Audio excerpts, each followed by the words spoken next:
Welcome, everyone. My name is Chris Marquis, and I'm a professor at Cambridge University Judge Business School. And it's great to have you with us on this live SupChina CEO webinar recording of the China Corner Office podcast, which is a show focused on leaders and companies facing the challenges and opportunities of doing business in China.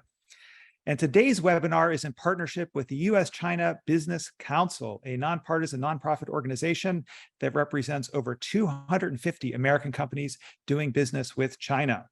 Our topic, as I'm sure you all know, is how US companies are dealing with the Uyghur Forced Labor Prevention Act. And to discuss this, we have two leaders who are intimately familiar with the topic, including Craig Allen, who is president of the USCBC. Welcome, Craig.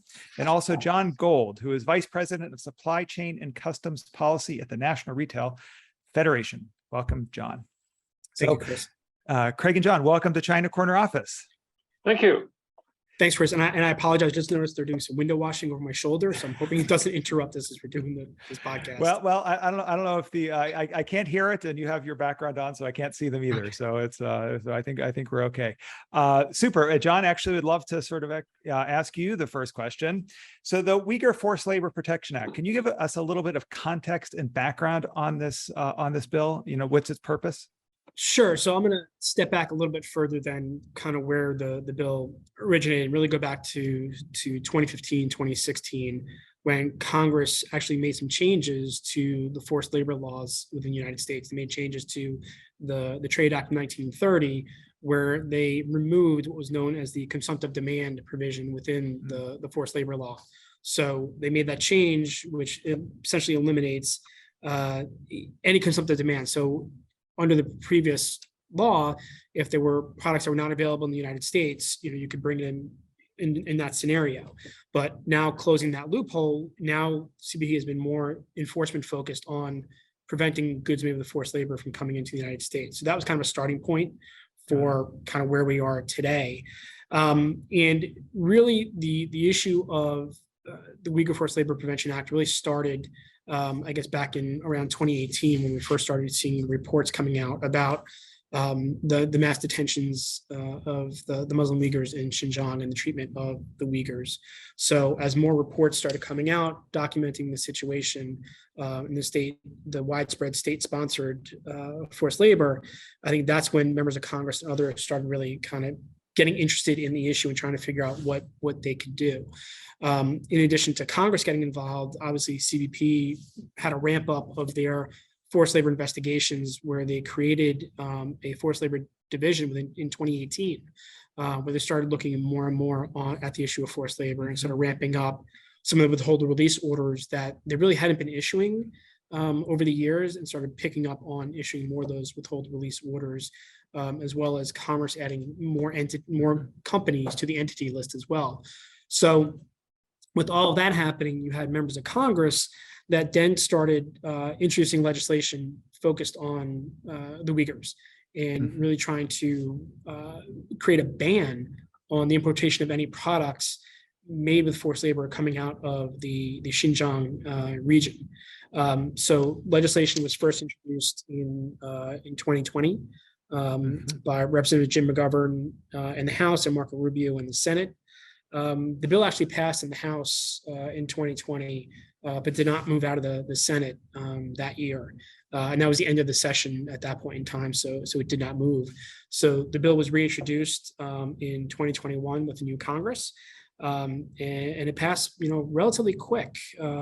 Passed the Senate in July of 2021 and the House in mid-December 2021. And then within a week of passing in the House, it was signed by the president. And took effect on June 21 this year. There were some differences between the bills, between the House and the Senate versions, that got addressed throughout the process. So when you had a vote on kind of the conference to deal with those issues, but in general, the bill creates a rebuttable presumption that applies to all goods made in whole or in part, which is critical to this. The understanding that it's whole or in part in the XUAR are made with forced labor and prohibited from importation unless the importer can provide clear and convincing evidence that the goods were not produced with forced labor. This means that both finished goods that are produced outside the XUAR in other parts of China or elsewhere in the world may still be banned from importation if any raw materials from the XUAR are used within the production of that good. And it's important to note that there is no de minimis exception to this. That's why that in whole or in part is such a critical part of this. So, we're now here a month plus since the rebuttal presumption has taken effect. Great. Can you say more? I don't know if the rebuttal presumption aspect, some of these terms I'm not as familiar with, but I know one aspect of this is that it's sort of guilty until proven innocent, so to speak. Can you talk a little bit about that aspect of it as well? Go ahead, John. I'm just following up with you. Oh, sorry. Yeah. So the rebuttal presumption is an assumption that any good originating in Xinjiang or associated with Xinjiang or is made by a company that's on one of the entity lists is made with forced labor. So it is deemed to be illegal to import because there's a presumption that it is made with forced labor. Got it.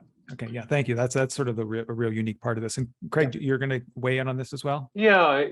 Another way of looking at this is that it is a presumption of guilt. Anything that is coming in from Xinjiang is presumed to have forced labor in it. And it's very difficult for a company to prove that there is no forced labor if it is coming in from Xinjiang. And I'd just like to underscore John's point, in whole or in part.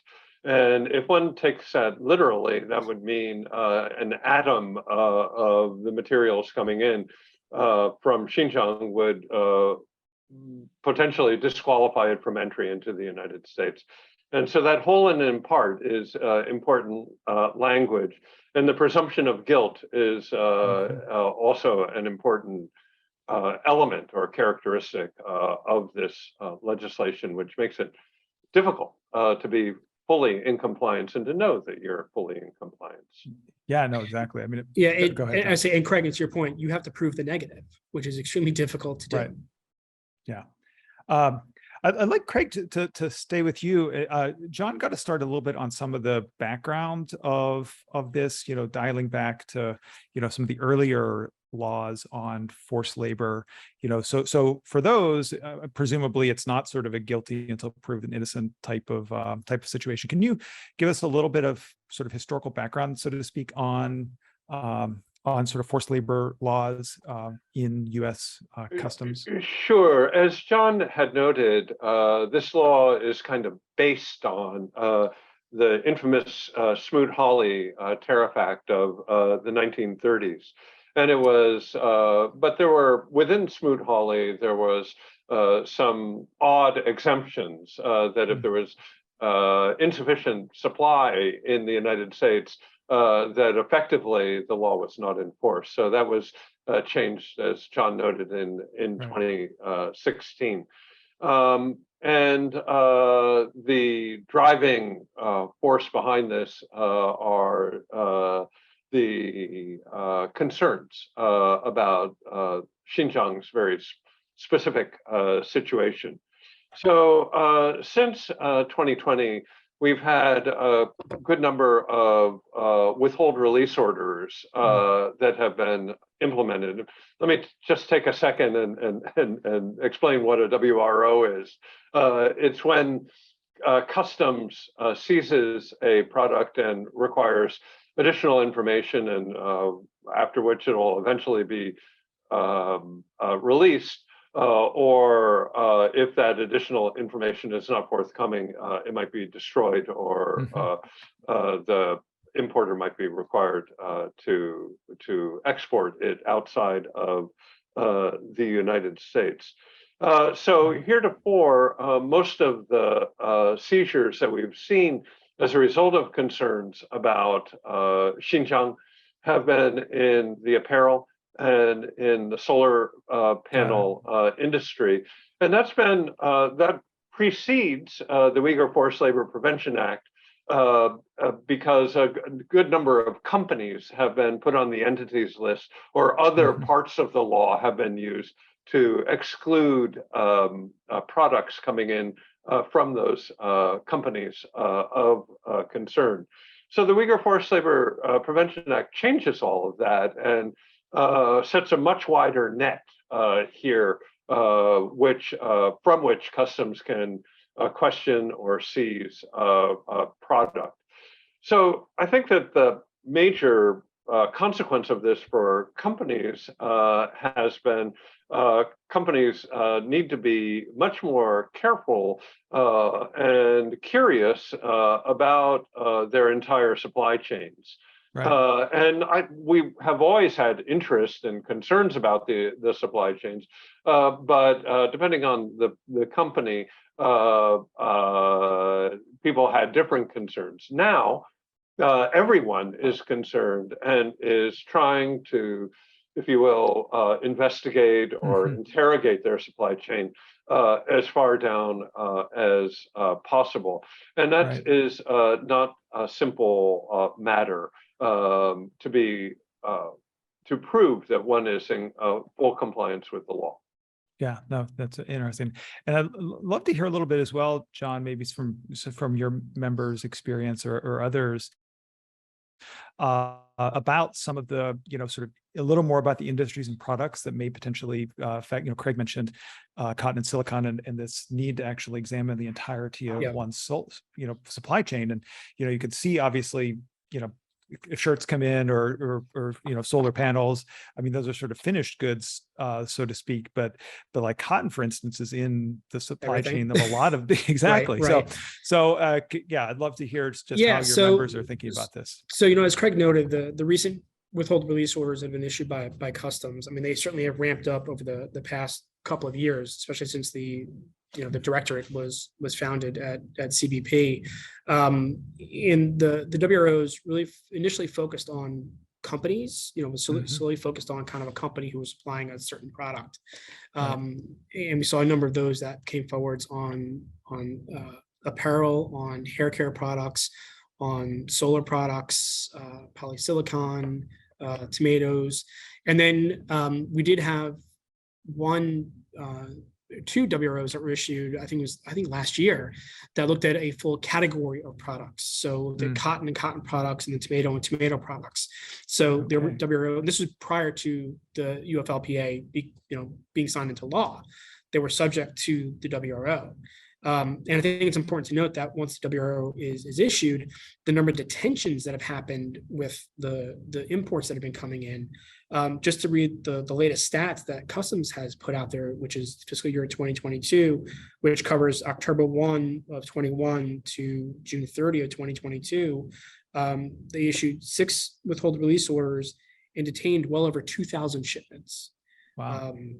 I don't know, but they haven't released the number of those shipments that have been released because companies have been able to provide the information that was requested, which I think, as Craig noted, is complicated because as CBP and other agencies have been telling industry, they want you to know your supply chain, which means going all the way back to where the raw materials came from, going back to, where the cotton was farmed, where the sand came from in the quartz that goes into, polysilicon and solar panels. Wow.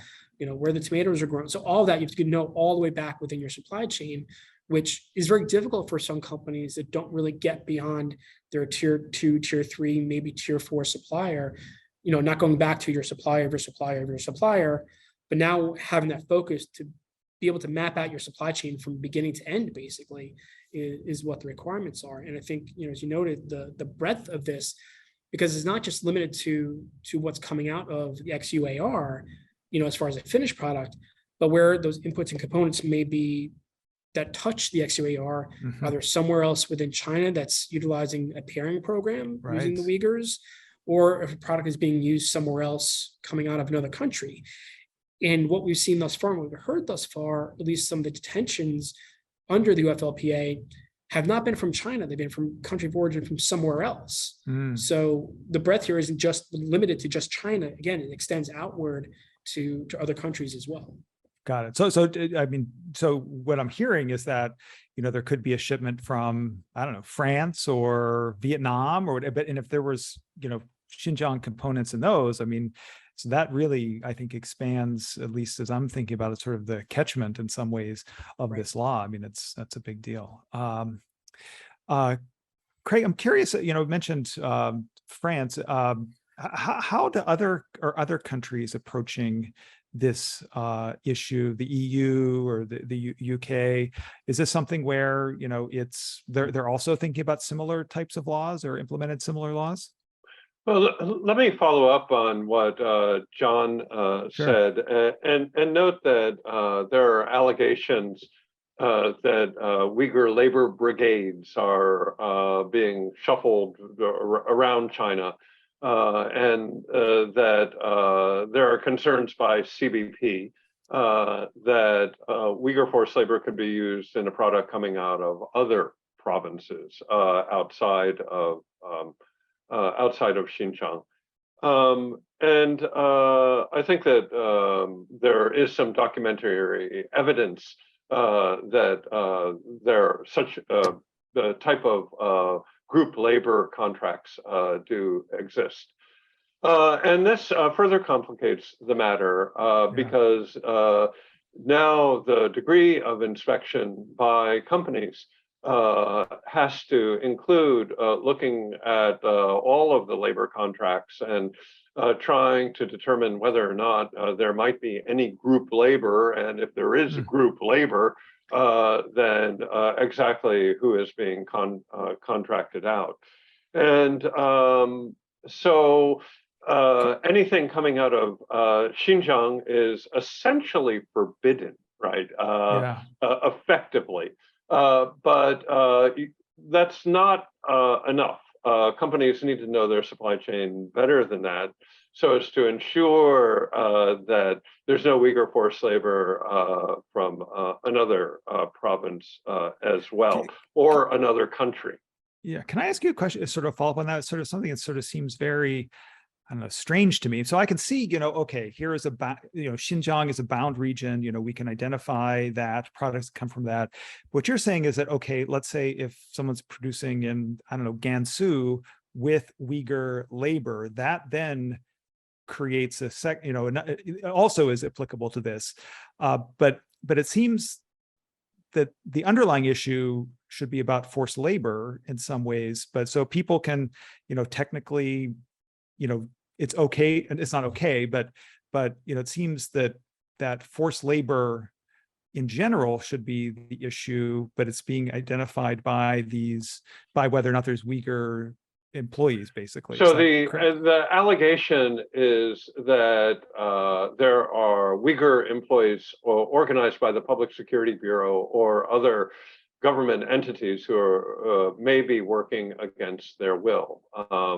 And thus, this is not limited to Xinjiang, and companies need to prove that labor conditions in the factories from where they're sourcing have no source labor, no matter where, forced labor, no matter where those factories are located.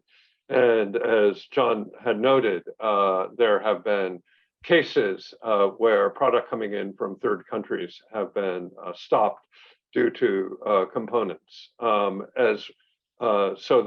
the group bonded labor is a variation on that. Okay. You asked Chris about the other countries. I think John was going to get in on this too. Were you? No, I just want just real quick. Yeah, just real quick to note, as you're looking at ensuring you have kind of a clean supply chain, there's also a concern that, let's use cotton for an example, that you might not have any cotton within your supply chain coming out of the XUAR, but there's a concern that at some point within the supply chain, your cotton, which may be coming from the US or somewhere else, somehow gets commingled with cotton out of the XUAR. And how do you disprove that is kind of one of the bigger concerns, where there's an assumption that just this happens no matter what. And I think that's the other part of this too, is making sure that you don't have these commingling challenges and issues that happen in the supply chain. Yeah, that makes sense.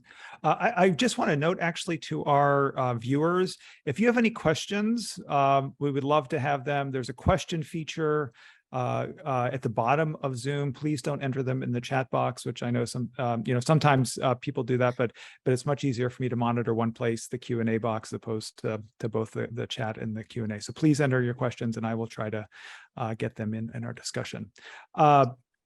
Before diving into the sort of what other countries are doing, Craig, I'd like to actually stay with John and talk a little bit about enforcement.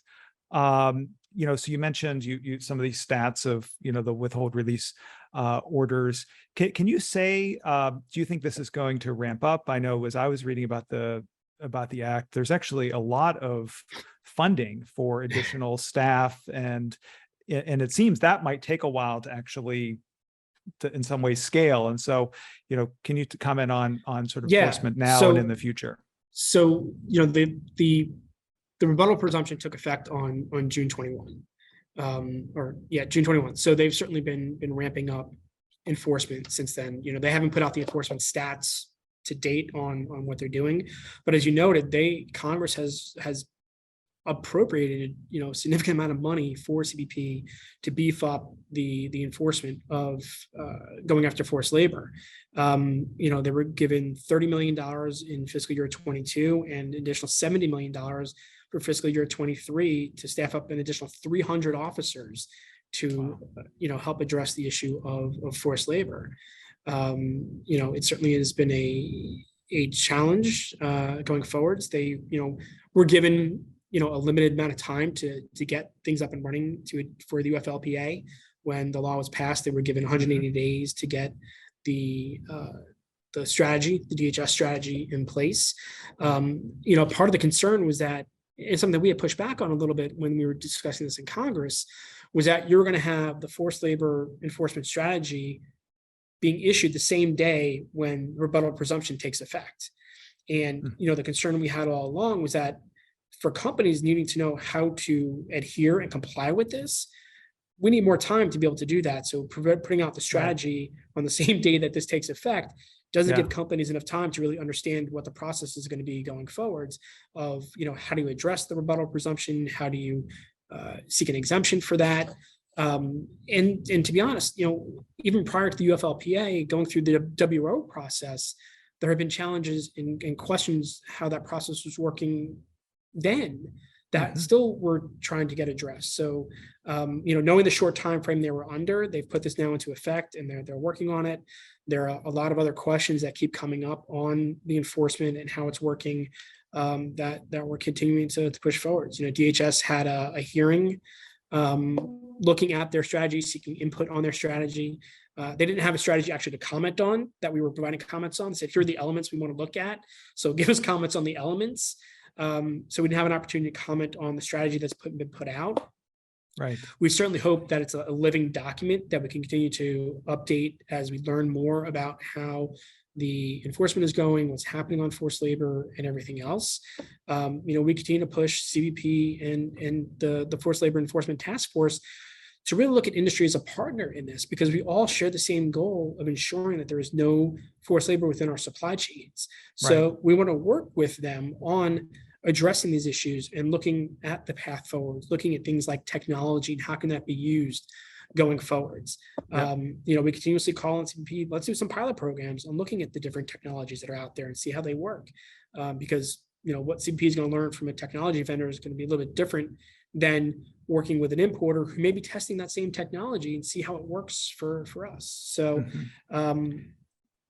so it's ongoing, and it's we certainly expect a ramp up in enforcement, not just because of the money that CBP has been getting, but because of the whole government approach to this and the fact that Congress really is paying attention to this. And with all the other issues ongoing with China too, this is just something else that we've got to kind of put into that basket of things to be aware of. Yeah, there's a number of very interesting questions that have come in, and one of them I'll start with sort of one from Ray Friedman. Given that the way it passed, and you said that sort of things were put sort of into force very, very quickly, like the complexities that we have discussed for the first 20 minutes are pretty extensive, and it's a totally almost like a watershed change in how in sort of how we're thinking about forced labor. Were these issues discussed at all during the very much so. passing? Yeah, and We- when any. Yeah, I mean, we work closely with the sponsors of the legislation and others to really kind of talk through all these different challenges in the supply chain and we wanted to work with them and again, pass legislation that we knew was going to be helpful and work. Right. But, the ongoing sentiment was you have to know your supply chain. You've got to go beyond your tier 1, tier 2, tier 3. You've got to know the entirety of your supply chain, which we've told many folks is extremely difficult to do because you don't have those contractual relationships with the vendors of your vendors, sub-vendors, and things like that. But the continued push is that regardless, you've got to know your supply chain. We pushed as hard as we could. I know many different industries as well, all engaged, again, sharing the goal of eliminating forced labor within the supply chain. So, we continue to talk about that. We talked about the need to make sure we're adhering to the international standards that are out there on forced labor and how to address it, and trying to mitigate as well. I mean, many companies, have mitigation procedures in place when they do find an issue to go in and try and resolve that. And, one of the concerns with doing kind of the outright ban is that one, if it's the US alone that's doing that ban, that poses one problem because the shipments then are going elsewhere. But if we're not trying to mitigate and resolve those issues, how does that help the worker on the ground if we're not trying to mitigate and resolve? Right. And, is the expectation that ban's going to then, force China to change all these practices and not do it anymore? I don't know if that's going to work or not, but I think that's the ultimate. Well, one, the goal is just get out of China. I think that's what a lot of these members are pushing as a starting point. But And I'm curious too, and this is, Craig, you were about to answer my prior question about what other countries are doing. If the US is sort of standing alone on this, it may not have, obviously the US is a big market, but if the EU, you can still import goods from Xinjiang. There's not really much incentive for China to change because there's a lot of other markets that they can sell those products to. Craig, can you give us an update maybe on some of the other countries' responses to this, particularly the EU, I think is interesting. Sure. So what I would note is that the EU is also looking at the same problem independently, but also with the, if you will, encouragement of the US. But I think that where the EU will eventually land is in a quite different place than where the US, where the Uyghur Forced Labor Prevention Act lands. The Europeans seem to be focusing on forced labor as a general problem within the global trade regime, and without reference to Xinjiang, is requiring companies to know more about and to be able to report upon and have documentary evidence for all the way down their supply chain. So they're trying to open the aperture on, if you will, supply chain information to ensure that there's no forced labor coming in from anywhere. So at least as I understand the EU instrument that is not yet in force, but that they intend to bring into force in the near term, there's a ban on forced labor from anywhere and a reporting requirements to ensure that European importers comply with the law. And at least in my view, that the principle of having this in effect for anywhere around the world is a noble principle. And the presumption of guilt, if anything, is coming out of Xinjiang is quite different in approach. So perhaps the European efforts were predicated on US efforts. I know that there's a lot of dialogue back and forth between Brussels and Washington on this. In contrast, I don't know any other country in the world that would ban anything coming in from Xinjiang. And I've asked our friends, allies, partners about this, and they would just note that they don't have any legal mechanism to ban products coming in from Xinjiang. That said, a number of countries, and the EU would be in the lead here, have taken other actions to address the alleged human rights abuses in China, including sanctioning of individuals and other types of activities. But so it'll be interesting to watch the European legal process and other countries as well. Will they follow the U.S. example? To what extent will they follow the U.S. example? Will they kind of focus on Xinjiang or not? Is a question that I don't know the answer to. Go ahead, John. Chris, if I can just real quick, Craig, your Sure. point though about the legal authority, with regards to forced labor is an important one, and I think that ties into what the U.S. is trying to do as a whole. You now have the United States Trade Representative that is seeking comments on a trade strategy to deal with forced labor. If you look at the USMCA, there was provision in USMCA that required Canada and Mexico to put forced labor laws on their books. And they're in the process of doing that. So, USTR is looking at using that as a model if we ever get back into negotiating free trade agreements, that, this is going to be a requirement that countries now have a, ban on, a forced labor requirement on their books. And those comments are due to USTR by Friday, I think the 5th. That it's going to be interesting to see kind of how USTR moves forward with that. I mean, we continue to say this needs to be not just a whole of government approach, but a multilateral approach going forwards. So, hopefully that's where we can get more emphasis from other countries engaging in this and get out of the kind of US only ban kind of situation. John, I think that your point is really important, because one of the options that companies have if their products are investigated or seized by customs is to re-export them. And the obvious place to re-export them would be north or south. But those avenues are going to be closed off, I would guess. But there's also the reputational risk that a company would face. And really, that's a key risk. We haven't really addressed it here, but that is a key risk that companies would face. How do you ensure that you're not caught up in this and that your product is able to flow into the country without that type of investigation and or seizure? And probably the best way to do that is to know your supply chains very well and ensure that those supply chains don't have any direct nexus or indeed indirect nexus with Xinjiang. And if you do that, you will probably be in compliance with U.S. law. Yeah. We have a number of questions about actually what happens when a product is sort of identified as potentially being with materials from Xinjiang. And so, John, I'd like to go back to you. I mean, Craig mentions re-export as one possibility. So let's say, you're a company importing something, and the CBP says, okay, we're holding this for suspected Xinjiang materials. So you've got a couple of options if you are caught up, if you do receive a detention notice that your shipment is being held under the FLPA.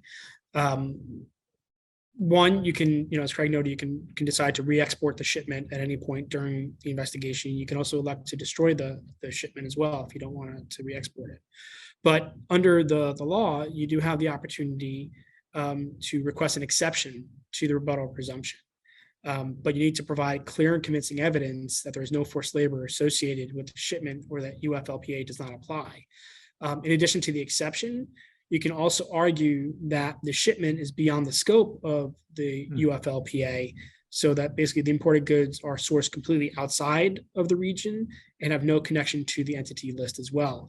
But I think as Craig noted early on, it's been very difficult for companies to prove that clear and convincing evidence. CBP has outlined, and DHS, the Forced Labor Enforcement Task Force, outlined in their enforcement strategy as well as the imported guidance, what you need to do, the types of information you're going to need to provide in order to hopefully be successful in getting to the exception. The type of information that CBP is going to be looking for is documentation of a due diligence system or process. That includes mapping of the supply chain, a written supplier code of conduct forbidding the use of forced labor, training your employees on forced labor risks, doing an independent verification of the implementation and the effectiveness of your due diligence system, looking at supply chain tracing information, looking at evidence pertaining to the overall supply chain, and again, mapping out every step along the way within your supply chain, the role of the different entities within your supply chain, evidence pertaining to the merchandise of any component. So things like purchase order, the invoice, certificate of origin, seller's inventory records, shipping records, information on supply chain management measures such as internal controls, and then evidence that the goods were not mined, produced, or manufactured wholly or in part in the XUAR. So it is extremely complicated. Yeah. And so, and the challenge here is that when you do get a detention notice from CBP, it's only going to indicate that the detention notice is because it's subject to the UFLPA. They're not providing you with any of the additional information for you to be able to go and do your due diligence to find out where within the supply chain the issue may be. And that's something we continue to push customs on, is provide that additional information so companies can do the due diligence they need to figure out where the problem may be, and not provide you reams and reams and reams of information, but provide you a better opportunity to do the investigation and identify where the problem may be and how to address it going forwards. So can you say a little bit then? Just actually one other thing I want to note though too is that if CBP does grant an exception, they have to then provide a report to Congress and the public as to why the exception was granted and the information that was received, the evidence that was received, to be able to prove the exception as well, which is a challenge. Right, exactly. It doesn't sound like an incentive to actually grant any exceptions. Or to try and prove an exception. Right. So I'm curious how, I mean, if they're not actually providing that detailed information, like how does CBP go through actually potentially identifying these, something that's subject to this act? I mean, one of the questions actually in the, in the queue is that through their own investigation, is there civil society or third-party independent complaints? I mean, how does actually this get established? A little bit of all of that. They're certainly getting petitions from NGOs and civil society. They're obviously doing their own investigations, using their own targeting, looking at shipment information, looking at country of origin, doing their own intel along those lines, and looking at whether or not anybody who's on the entity list, any shipments are coming from those that have been put onto the entity list as well. But a lot of it are petitions coming in from civil society and others that they have to go out and do their investigations on. But CBP has not shared, and we don't expect them to share kind of what their targeting system is, and how they're making those determinations. But again, asking for that additional information to help not only the companies get a better understanding of what's happening and where the problem may be, but again, provide CBP a better opportunity to do the investigation and understand, so again, they're not getting the books and books of information that makes their job more difficult to kind of go through all of that. One of the things they have asked companies to do is, as you're providing all this information, on the top, make sure you have kind of an explanation, a basic information, a kind of map that kind of shows the journey of the product and explains to them, in an easy way, every step along the way, and then the documentation that helps support that going forwards. I mean, I can imagine, for every company to do this in and of itself is a huge challenge. Are there any sort of, third parties or systems or other mechanisms that have started to be created in order to help with this process? And part of that as well is there any sensitivity in China to doing this?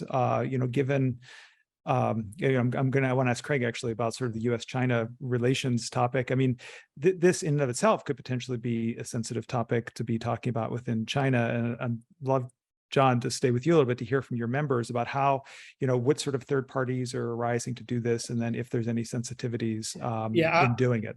I might let Craig talk about some of the sensitivities that are there, especially the new China blocking law and things like that. That certainly is a concern. Sure. But yeah, there certainly are different technology vendors that are coming forwards that are helping with doing the supply chain tracing, supply chain mapping, documentation retention, blockchain, all that, folks are certainly taking a look at now. But it is time consuming, it is costly, it is very difficult, especially if you're looking at one shipment, but trying to do that for the entirety of your supply chain is extremely difficult. For all importers, not just, very difficult for small and medium sized folks that might not have the resources to be able to do that and don't have the control that some of the larger importers, might have. Again, they don't have the control all the way back to, where the raw materials came from.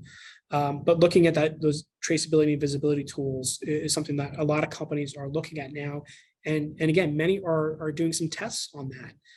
DNA testing, looking at that to see where the cotton is coming from. Got it. But are those readily available in the commercial quantities we need right now? I think that's something that everybody is exploring. And again, this is another reason why we're asking CBP to conduct these pilot tests, pilot projects, to know kind of what technologies are there and how they work in the field and with businesses.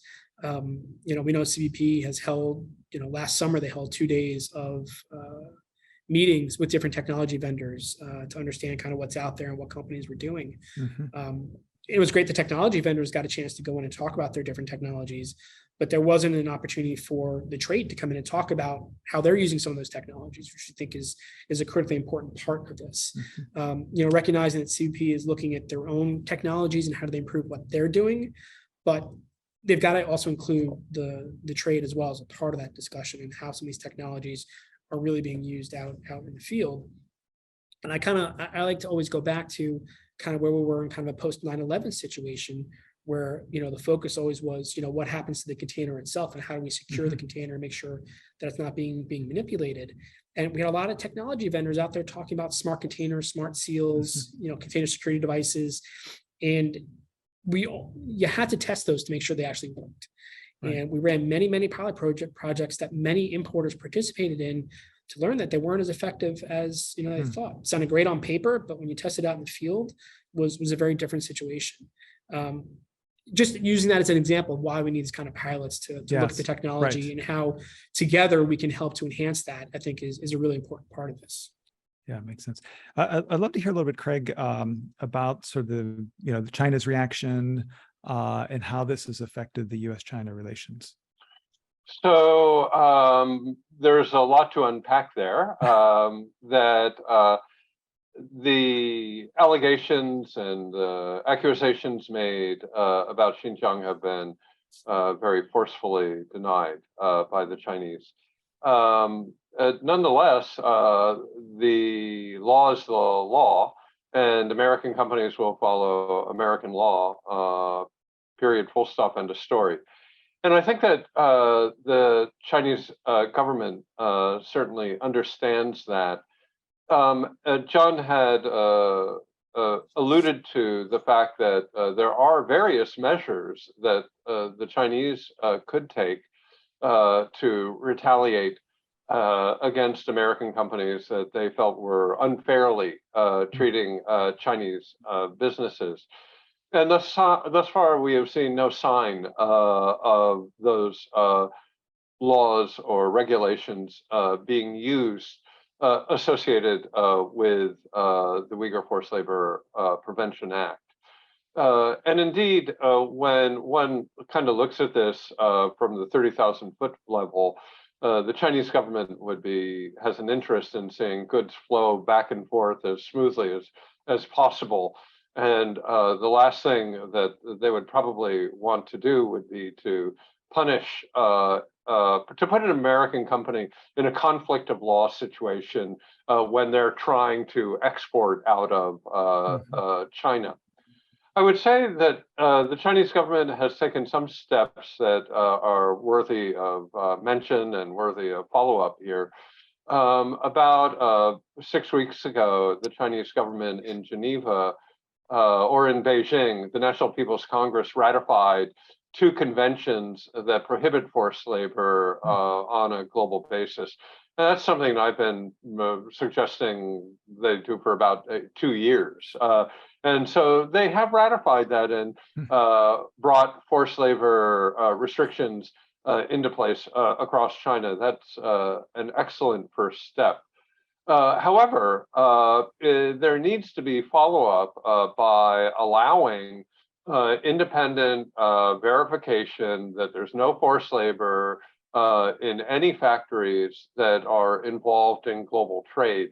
And while the Chinese government has spoken about this issue, I'm not sure that we've seen any major changes on the ground. In other words, I think it would be difficult to get an independent certification that there's no forced labor in a factory in Xinjiang today.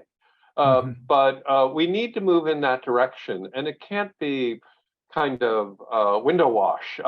It's got to be independent, verifiable certification that ILO procedures are being followed in full, and that there is no forced labor.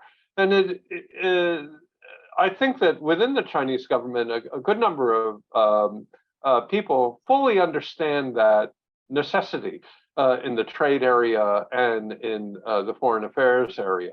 However, they perhaps are having difficulty in convincing colleagues in the national security or the police area that needs to be, that commitment, if you will, to the ILO needs to be visibly enforced. And without that independent certification, then we're not going to make a lot of progress. And the Uyghur Forced Labor Prevention Act, I think, will roll out. I think John indicated that this is an ongoing process, that additional resources were being put at it, and really additional information on the ground in Xinjiang would be very helpful now if we're to mitigate damage. And I continue to urge the Chinese government to allow, as they allow labor and factory inspections elsewhere in China, to allow factory inspections basically at will anywhere in Xinjiang as well. But we're not there yet. Sure. Go ahead, John. Were you going to say just follow up to you? I just want to come back to one of Craig's earlier points as far as reaction within China to the FLPA. Obviously, early on there were some campaigns against individual retailers, consumer campaigns, social media campaigns against retailers who had removed any reference to Xinjiang on their websites and talked about not using forced labor. And those were directed in the China market itself. There were retailers that were targeted and saw an impact on H&M and a few others too. So that was kind of some of those campaigns that we saw that were happening, as companies were speaking out about the use of forced labor in Xinjiang. Yeah. Let me say that nationalism and patriotism, verging into jingoism sometimes, is really a prevalent attitude in many places, but including China. And that companies need to message very, very carefully on this subject. There are thousands of companies whose sales in China and in the US are material to their overall performance. And if you're the CEO of any of those companies, you need to have great discipline in terms of your communications, in terms of your compliance, in terms of your presentation in both markets, because you can't afford to lose either one. I think that the H&M case is one that we've all studied. No one wants to go there. And in order to avoid that conflict of laws and avoid kind of the nationalist furor, it requires great corporate discipline all the way down the line for everyone. And that is not simple to do. Yeah, thank you, both of you, for those points. I mean, I think, that's something that obviously there's a variety of news, stories about companies being boycotted for various reasons, one of which, position on Xinjiang. But, Actually, this is just Craig, if I can just real quick, just to point out, it's not that we don't want to go to H&M, but we don't want to be put in the same situation that H&M was put in. Yeah. Thank you. Right, yes. which is yeah. Which is a whole other sort of aspect of this that when we started out our conversation, I hadn't even thought about that. This is not only a challenge for companies on the U.S. side, but also very much on the China side as well, not just on their supply chain, but also how they're messaging. So that's really really helpful. One of Craig's earlier points I want to pick up on. I mentioned potential for third-party, sort of certifications, et cetera. And John, I'm curious what your thoughts are on that. I mean, so these exist in not in necessarily investigating Xinjiang production, but other, sort of labor rights, et cetera. So what's your sense on potentially rolling something like that out? I mean, look, folks have been using third-party auditors for decades, looking at their CSR programs. And I think that certainly is an important part of this. But I think, as Craig noted, having the inability to get credible, reputable auditors into Xinjiang to do the types of audits that are needed is extremely difficult. And until we can make that happen, it's a challenge. Even if you're using the auditors elsewhere, I hate to say it, but the whole auditing system has come under attack over the past few years, which has been a challenge as well. In some ways, yeah. And how do we kind of reposition that a little bit to make it clear that these audits are worthwhile and they are good and they're being done by reputable agencies and reputable people. And that has just been an ongoing challenge over the years. And this issue has just only further highlighted that challenge. And again, the fact that you can't get auditors and inspectors into China, into Xinjiang, to examine the situation makes it even more difficult. Chris, if I could add, I think that as Europe moves closer to fulfilling or to implementing its ban on imports associated with forced labor, I suspect that you're going to see incremental change around the world, because the list of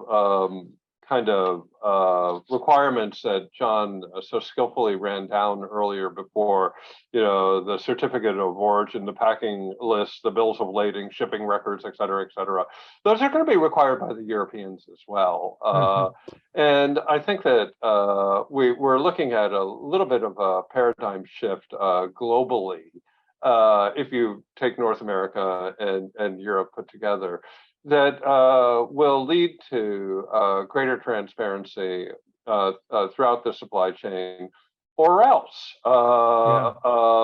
And so hopefully this will lead to greater customer satisfaction and certainty that the products that they are producing are made with voluntary, normal, market-based labor practices over time. But to get from here to there is going to take a while, and the compliance costs of getting from here to there are enormous, given the presumption of guilt if anything is coming from Xinjiang. So we have a real challenge for companies. And I would have to say that that if you're a Korean company or an Italian company or a Spanish company selling into the U.S., you are equally liable according to this law. So it's not affecting only John's members at all. It is much broader than that. And it's going to take us a while and a lot of expense to get to a place where we could certify that there's no forced labor, even though we had no evidence of it in the past. Yeah, so I think sort of implicit in what you're saying, and it's not just in regards to Uyghur forced labor, but actually one of the questions in the queue asked whether the both of you thought that this would actually raise the standards globally on things like child labor, minimum wage, et cetera, which it's, I mean, some of my research, I've looked at supply chains in coffee and cacao, and there is tremendous forced labor actually in those industries today. And so your expectation, I think, Craig, I'm hearing, is that actually this will have spillover effects in raising the sort of level of transparency such that, other forced labor will likely be eliminated too. We already see a much higher degree of concern about supply chain integrity, a much higher degree of documentation that all is well. And I think that that kind of process, while expensive and it's going to increase prices, is what we should anticipate in the future. And you concur, John, that this is something that will help throughout the world? I think they're going to look at this as a lesson. I think, as you noted, there certainly are issues with forced labor in other industries. Craig, you mentioned cacao. I mean, you look at fishing. Right. There's a huge issue in fishing that's been going on for years. So I think they're going to look at this as an example. But again, we point out in all those other issues, in all those areas too, just the complexity of the supply chain and the ability to get back to origin for many of these companies, is how, your ability to go back and trace all the way back to where, again, the supply chain starts is very complicated. And, until we get that full transparency in place, which is going to take a while, it's going to be a challenge. But I think, again, no company wants forced labor used within their supply chain. I think they've been upfront and honest about that. And that's part of their due diligence, part of their CSR. It's part of what they do. And now it's just, you've got to kind of step that up even more and be able to go back all the way within your supply chain. And again, it's going to be difficult for everybody, especially for small, medium-sized importers. It's folks have to kind of continue to figure this out. And again, work with the agencies. I mean, this is something where we want to work with DHS, work with Customs, work with USTR to understand all these complexities and how do we address those complexities at any stage in the supply chain, and have them help us provide these tools to address some of these issues as well. Great.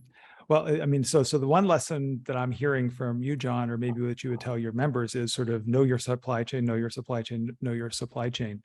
How about, Craig? We have about a minute left. For your members, do you have any other messages that you'd give them on this issue?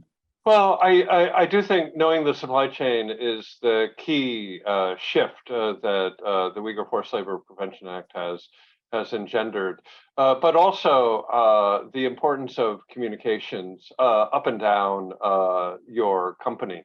And that has to be very disciplined and very strategic, so as not to incite a nationalist response in either country. I guess that the third thing is it'll be very interesting about how this will impact on supply chains coming out of China.